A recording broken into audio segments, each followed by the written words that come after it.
Hello, welcome back on a cold and windy day. I promise we'll get your baby goat fixed, but I thought we'd check in with some of our pending mamas here. Everybody's having a little snack.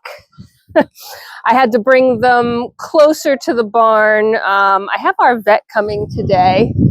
And, as you guys know, I share everything, full transparency.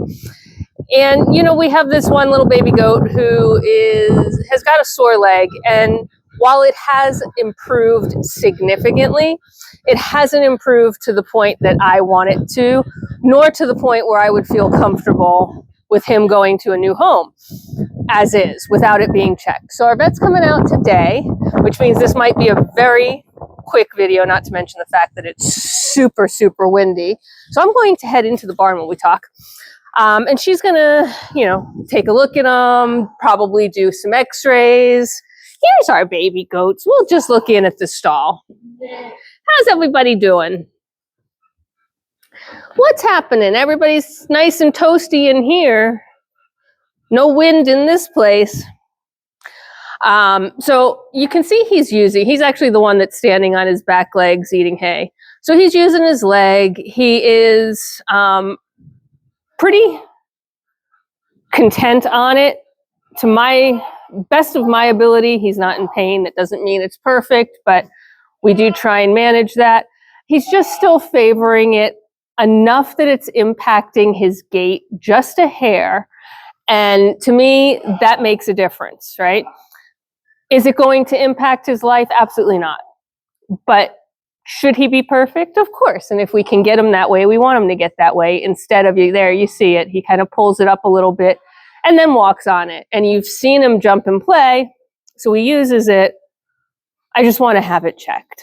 Now, for those of you that follow along or that are interested in getting into goat breeding, let me tell you what this does to my season. This one vet visit, which is one of at least two that we'll have this year, because we have to have our normal annual visit for all their rabies vaccines and everybody's annual health check, including the donkeys, the pigs, the bucks, everybody. This one visit will essentially negate any price that I get for any of these babies, especially with all boys. Most of these boys will be sold as wethers. Wethers are sold at the lowest price point possible.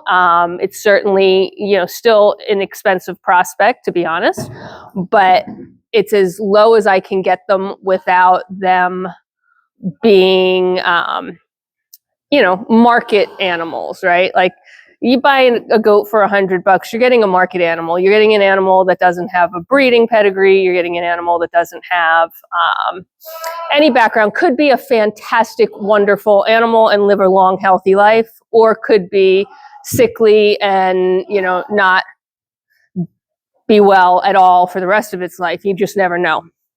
So I kind of straddle the fence there between bottom of the market pricing and fair pricing for a castrated male who is strictly going to be a companion animal or, a 4-H show animal for showmanship, etc.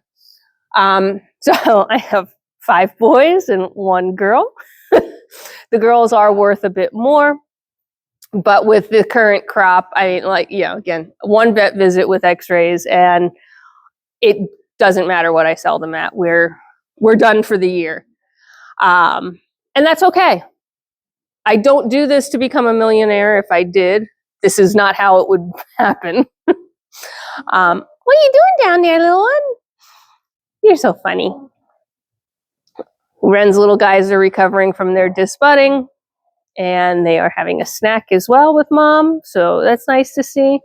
And again, our guy with the sore leg, you see him, he's jumping up and down on the stump. He's not totally impacted. And a lot of people would tell me, you're crazy to go through this for what's clearly not impacting him. I just don't believe that that's the way you manage animals.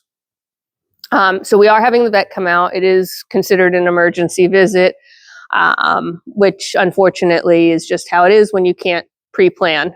And I'm thankful that I have a phenomenal vet that will work with me, that will fit me in during her crazy, horse births and cattle births, and it's baby season all over, and she's running pillar to post, and the fact that she's willing to squeeze me in is incredible. So I value, and she's worth every penny I pay. But if you guys are thinking of getting into goat breeding to make money, don't do it.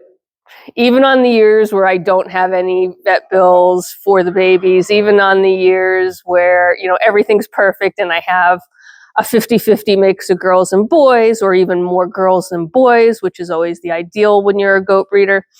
Even then, I barely make enough for them to cover off on their feed and the cost to keep moms and dads.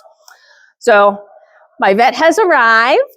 I will get you another update and let you know what we figure out about Mr. Man, who's busy humping his brother right now. And I will see you at the next one. Thanks for being here and thanks for listening. Be kind. Bye for now.